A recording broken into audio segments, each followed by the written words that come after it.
시청자 여러분 안녕하십니까? 이몽수의 정상회담 1부 시작하겠습니다.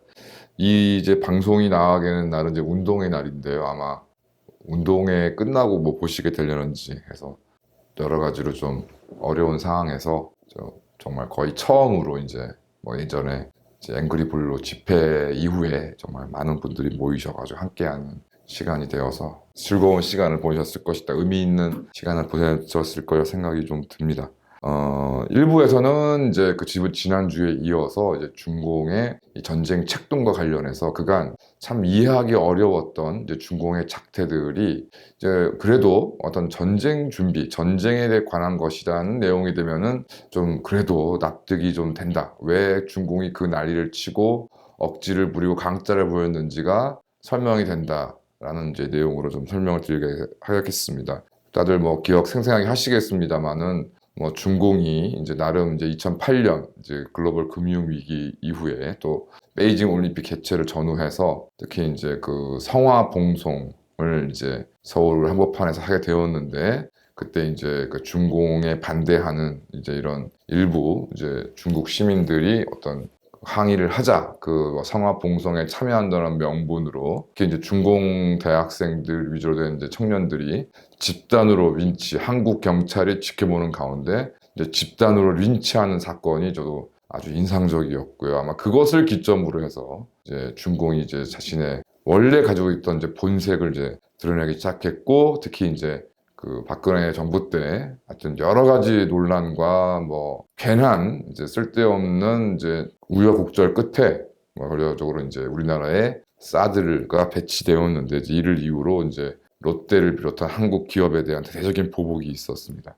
뭐 당연히 이제 이런 부분에 대해서는 이제 그 미국과 중공 그다음에 세계의 어떤 그런 내용을 전혀 제대로 파악하지 못했던 삼성을 비롯한 한국 재벌들의 잘못이 크고, 특히 최근에 이제 문제가 된 반도체 공장 같은 경우에는 당시에도 논란이 많았음에도 불구하고 중국 진출을 허가했던 박근혜 정부의 책임이 정말 크다 이렇게 생각이 듭니다.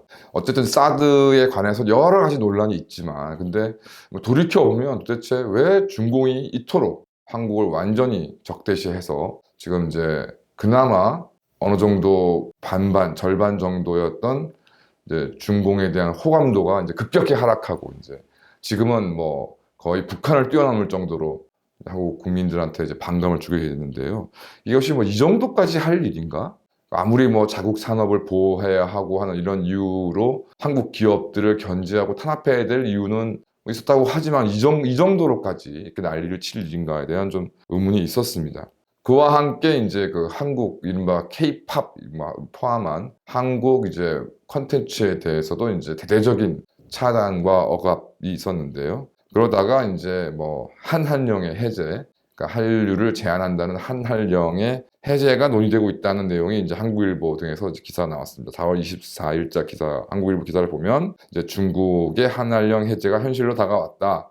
앞서 중국 국무원 관광부가 위드 코로나의 전환으로 지난달 20일, 3월 20일부터 외국의 상업 공연 접수 및 허가를 제기했고, 이에 따라서 이제 한한령의 해제에 대한 기대가 높아진 가운데 이미 이제 중국 내 일부 엔터사들은 내부적으로 한한령 해제를 공식화한 것으로 확인되었다. 그래서 이제 좀 예전보다는 못하겠지만 특히 이제 이 중공이 한국 한류 콘텐츠에 대해서 대대적으로 제한하고 억압함에 따라서 나름 이제 한국의 엔터테인먼트 기업들과 이제 연예인들이 다른 통로로 이제 더 확장해서 예전과 같은 뭐 그런 영향력을 그 중공의 어떤 연예계 시장이 확보되지 못하겠지만 어쨌든 그래도 어느 정도 회복이 돼서 한국 연예계 산업에 조금 청신호가 열릴 것이다라는 기사가 나와 있습니다.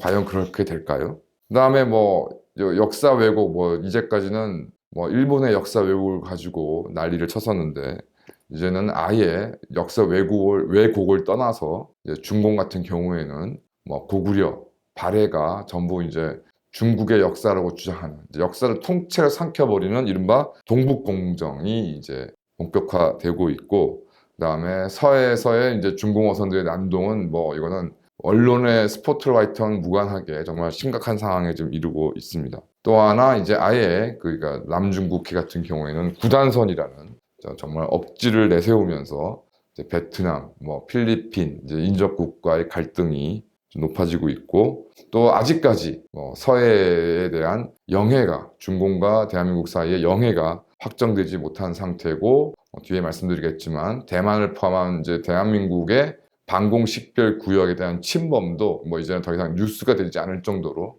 수시 상시화되고 있습니다. 이런 것들 사실 생각해 보면 중국의 역사를 봤을 때 정말 말 그대로 중국스러운 이른바 중화스러운 작태이지만, 도대체 왜 이렇게까지 2023년에 아무리 어떤 국제적인 질서를 무시하는 나라라고 하지만 이렇게까지 해야 되는 이유가 무엇일까가 저는 개인적으로 굉장히 궁금했습니다. 그런데 최근에 저번 주에 말씀드린 것처럼 이것이 전쟁인가 연결시켜 보니까 이제 그런 것들로 생각해 보면 중공이 왜 저 난리를 치는지가 조금은 그 이유 자체는 납득이 되었습니다. 지금 이제 서해 영토 획정 문제부터 말씀을 드리면 이것도 굉장히 오래된 문제인데, 중공은 지금까지도 서해 바다를 인구를 기준으로 해서 영해가 배분되어야 한다고 주장하고 있습니다. 한국 정부나 언론은 이제 이를 저희가 볼 때 고의적으로 드러내지 않고 있는데요. 어쨌든 중공의 주장에 따르면 서해 바다는 인구 비례로 이제 중국 인구가 15억, 그 다음에 우리나라 인구가 5천만이니까 요 비율대로 30대 1로 배분해야 된다라는 지금 주장을 하고 있는 것입니다. 그렇다면 중공의 주장에 따르면 정말 인천 앞바다도 중공의 영해가 되는 것이고, 이를 두고서 중공의 부족한 어업 자원 등을 얘기하면서 이런 것들 때문에 중공이 쉽게 양보하지 못한다. 대표적으로 이제 그 좌파들, 특히 MBC의 유상하 기자는 2002년 6월 29일 발생한 2차 연평해전의 발생 원인을 우리 어민들이 이제 북한과의 경계선을 침범해서 월경에서 조업함에 따라서 이제 이 일을 저지하려고 하는 북한의 해군 측과 이제 대한민국 해군 측이 충돌하게 돼서 우발적으로 충돌하게 돼서 희생자가 발생하였다라는 식의 가짜 뉴스를 아주 당시 뉴스데스크에 대대적으로 보도했는데요. 지금 이제 우리나라 언론의 대체적인 문제도 서해에서의 불법 조업, 영해 문제를 그냥 상업적인 측면, 경제적인 측면에서 중공의 수산물 수요가 늘고 이러저러한 이유로 이런 식으로 중공이 억지를 부린다라고 지금 주장하지만, 이것을 조금만 좀 생각을 해보면 아시는 것처럼 실제로 지금 서해 등에 출몰하고 있는 이른바 어선들, 민간 어선들이라고 위장은 되어 있지만 그 중에 상당수가 사실은 이제 중공하고 북한의 해군 내지는 어쨌든 국가가 소유하고 있는 선박, 탑승해 있는 선원들도 사실상 군인이라든가 정보기관 요원이라든가 이런 것들은 공지의 사실입니다. 그러니까 이들이 지금 그 때로 엄청난 수로 지금 시도 때도 없이 이제 출몰하고 있고요. 또 말씀드린 것처럼 최근에 이제 중공이 대만 및 대한민국의 방공식별 구역을 상시적으로 이제 침범을 하다 보니까 우리나라를 포함해서 대만 이런 것에도 신경을 좀 곤두세울 수밖에 없고, 그 자체로 한국이나 대만의 공군 전력에 상당한 누수를 이제 가져오게 되는데요. 우리나라 서해, 남해, 동해에 모두에 지금 어마어마한 숫자에 도저히 감당할 수 없을 정도의 숫자의 중공 어선들이 몰려오기 때문에 한국의 해경이나 해군이 이에 대해서 신경을 또 쓰지 않을 수는 없고, 그 자체로 가뜩이나 충분치 않은 해경과 해군의 전력이 소모되고 있는 것이 사실입니다. 이런 상태를 상시적으로 만든 상황에서 이제 유사시에 때로 몰려있는 중공 어선들이 한국의 해경 혹은 해군 선박에 접근해서 어떤 공격 행위를 한다거나 내지는 일사불란하게 한국의 해안을 향해서 달려와서 최소한의 어떤 인원들을 한국에 상륙을 시켜가지고서 어떤 소요 사태를 일으킨다 그러면 현실적으로 일단 민간 어선으로 위장해 있기 때문에 그것이 실제 어느 것이 민간 어선이고 어느 것이 군 혹은 정보기관이 소유하고 있는 어선인지를 외부에서는 파악할 수가 없어서 아마 무차별적인 군사적인 어떤 대응은 우리나라가 현실적으로 어려운 상황이고요. 그러니까 상당한 위협이, 유사시에는 상당한 위협 자체가 될 수 있다. 그래서 이제 저번 주에 소개해드린 이철 씨 같은 경우에도 이러한 부분이 이제 대만 침공 작전에서 이제 중공이 활용할 수 있는 하나의 중요한 수법 중에 하나가 될 수 있다라고 이야기한 바 있습니다. 그런 상황이 우리나라에서 벌어지지 말라는 법은 없을 거라고 생각이 들고, 그렇다게 본다면 단순히 고기를 더 많이 잡기 위해서 중공 어선들이 때로 몰려 있다기보다는 바로 이러한 점까지 감안해서 적진 내부에 자기 어떤 세력을 깊이 침투시켜 놓은 그런 꼴을 지금 현재 대한민국이 당하고 있는 것이 아니냐는 생각이 좀 들고, 당연히 이와 함께 자연스럽게 저희도 떠올릴 수 있죠. 지금 대한민국 내에 아마 수십만 명에 달하는 그 중공 국적을 가진 조선족, 그리고 아예 중공인들이 지금 설치고 다니는데, 만약 이들이 유사시에 한국과 중공 사이에 어떤 무력 충돌이 일어날 경우에 뭐 유사시에 어떤 내부적 소요 사태를 그 많은 숫자들이 일사불란하게 어떤 행동을 취하게 된다면 과연 이에 대해서 한국의 지금 경찰과 군이 제대로 대응할 수 있을지. 외양은 민간이니까요. 외양은 민간인이 하고 있는데 뭐 광화문이나 이런 데서 소요 사태를 일으키고 어떤 핵심 시설들에 대해서 무차별적인 공격을 가했을 때 과연 이에 대해서 경찰과 군이 제대로 대응할 수 있을지, 이 자체로 굉장히 엄청난 이제 위협이 될 수 있다고 생각이 듭니다.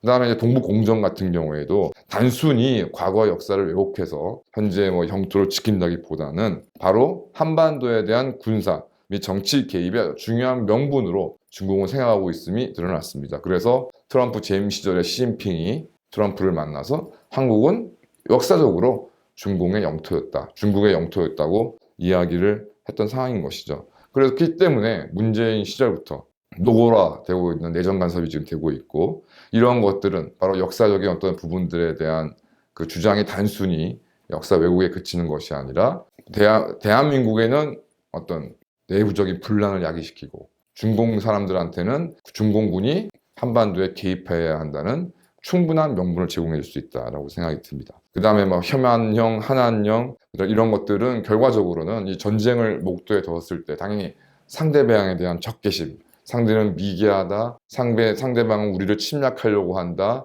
우리를 무시한다, 이런 것들에 대해서 나름의 어떤 심리적인 대비가 되어야 되기 때문에 결국 이를 통해서 한국에 대한 적개심을 고조시키고, 이는 원래는 이제 전쟁을 준비하는 데 필수적인 내용입니다. 뭐 1, 2차 세계대전에서도 양쪽에서 뭐 야만인, 뭐 미개하다, 뭐 문명 국가가 아니다, 이런 식의 어떤 그런 선동전이 계속되어 왔고, 뭐 원래 뭐 전쟁을 앞두고 기본적으로 사실은 준비하는 내용이라고 할 수 있고요. 이런 상황에서 그러니까 중공 당국자 입장에 봤을 땐 퇴폐적이고 자본주의에 찌들고 반중화, 그러니까 이제 한류의 어떤 독자성을 이제 한국 사람들은 주장하고 생각하고 있으니까요. 그래서 이런 면이 바로 중공인들한테는 반중화적이다라고 생각이 들 수밖에 없는데, 그런 것들의 어떤 표상이 한국의 대중예술을 중공에서 허용한다?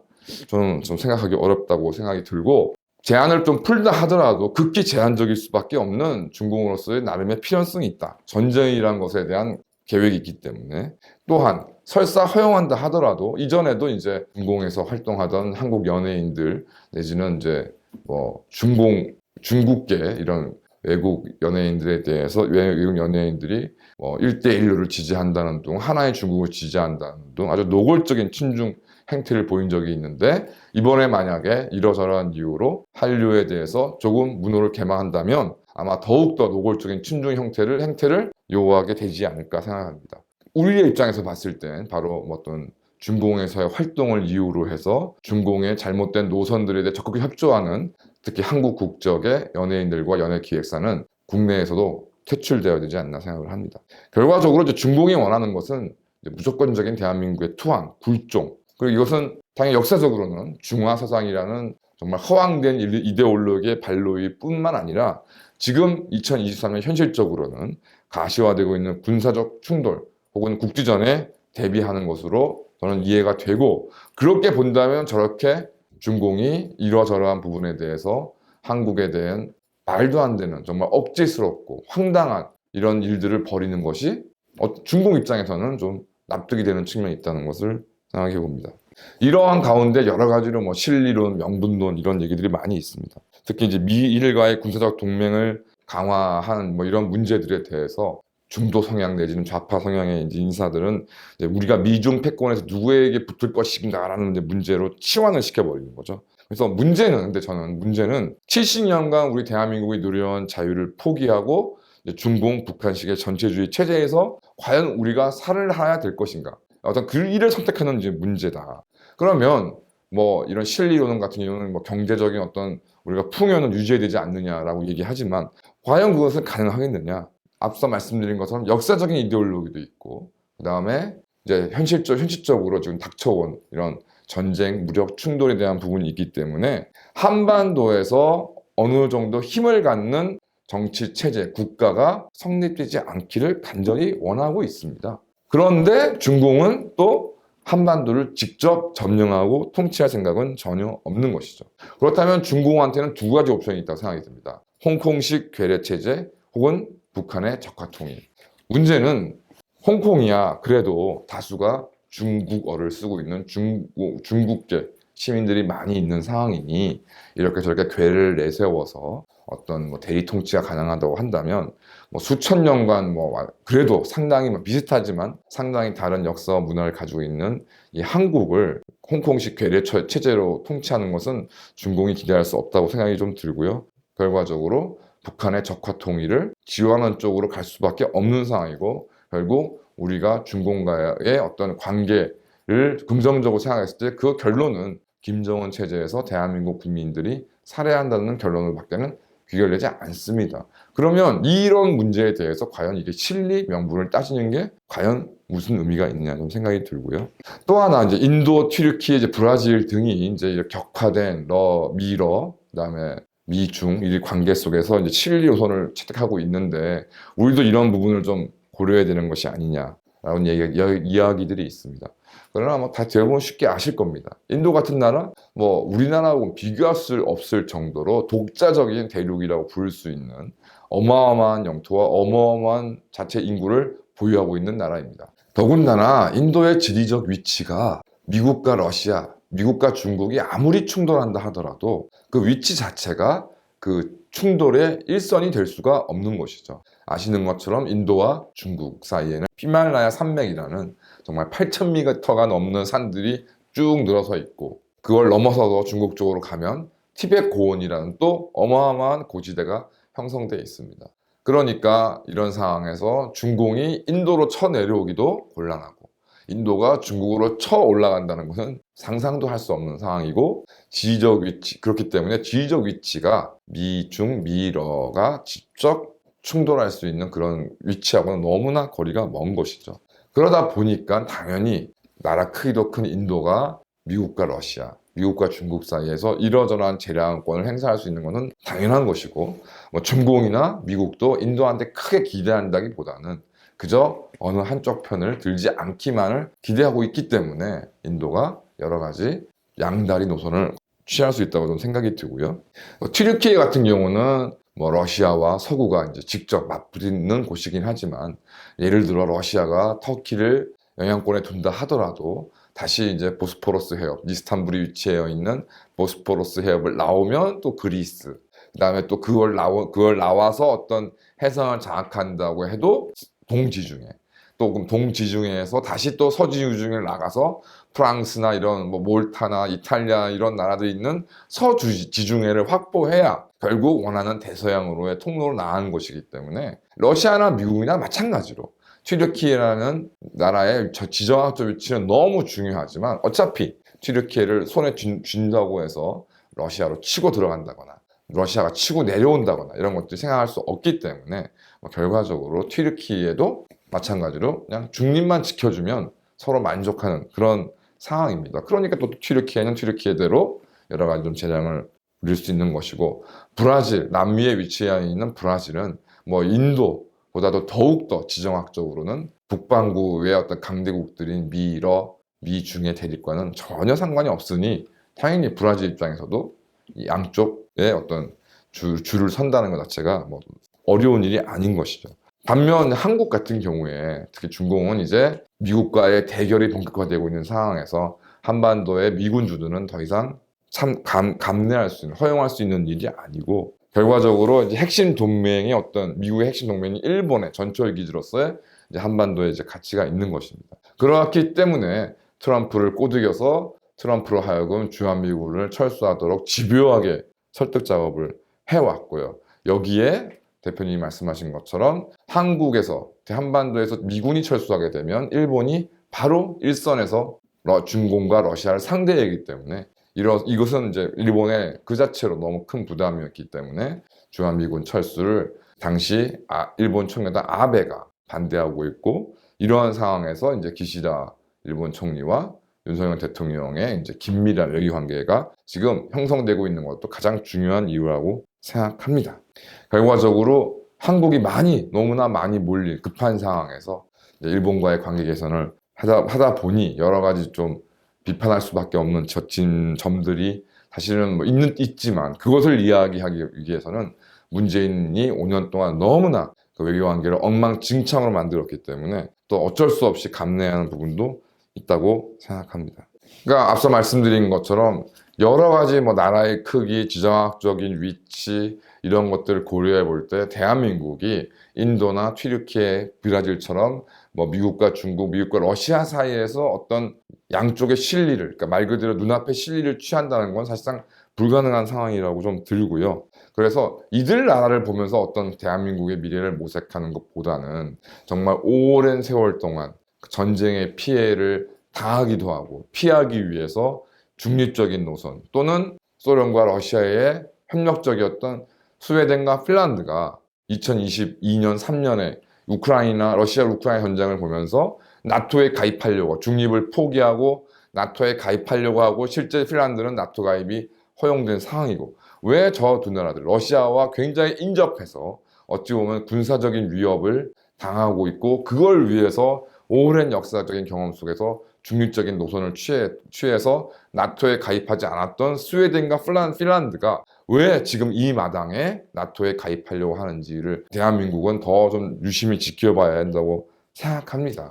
결과적으로 핀란드와 스웨덴 같은 경우에 이제 더 이상 중립이라는 허울로는 자신들의 안보를 지킬 수 없다는 명백한 인식이기 때문에 이제까지의 중립적인 노선을 포기하고 나토를 선택해서 미국의 어떤 안보망에 들어가려고 있는 마당에 버젓이 주한미군이 주둔하고 있고 이러한 점으로 해서 중공 간의 어떤 근본적인 갈등이 해결될 수 없는 대한민국이 튀르키예나 인도를 보면서 무언가 여지를 찾으려고 한다는 것은 저는 환상이라고 생각이 들고 그 환상은 현재로서는 빨리빨리 깨어야 한다. 현실을 받아들이고 무언가 제대로 우리가 중공을 상대할 수 있는 북한을 제압할 수 있는 실질적인 역량을 키우는 것이 훨씬 더 중요한 시점이 아닌가 생각이 듭니다. 감사합니다.